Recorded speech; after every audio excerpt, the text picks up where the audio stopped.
Información, mire, así fue como vecinos y visitantes de Iztapalapa vivieron la representación de la Pasión de Cristo. Acompáñanos.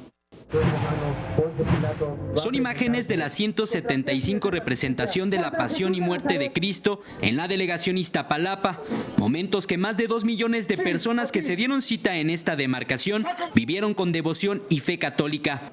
Me ha conmovido bastante y es recordar la pasión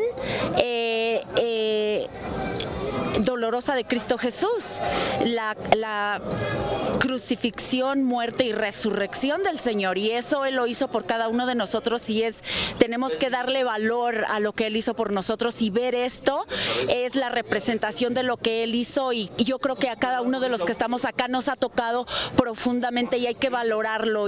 Los feligreses se sumaron a la representación en la que participaron 162 actores y 500 extras. Entre ellos se encontraban los nazarenos, quienes desde las primeras horas del día arribaron a la macroplaza del Jardín Cuitláhuac para cumplir con sus promesas. Pues es una experiencia inolvidable, es algo muy bonito. ¿Y qué te impulsó a hacerlo? Mi papá se enfermó e hizo una manda. Jesús de Nazaret fue azotado ante cientos de espectadores.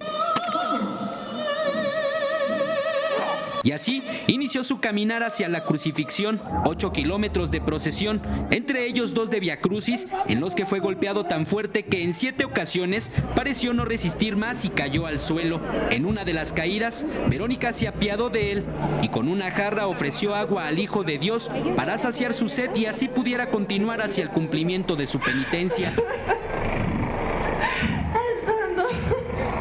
Evidentemente cansado, golpeado y ensangrentado, Jesús de Nazaret llegó al Monte Calvario, representado en Iztapalapa por el Cerro de la Estrella. Ahí lo esperaban 3 cruces de madera y tras caer por última ocasión en el suelo, ante las lágrimas de María, su madre, fue crucificado.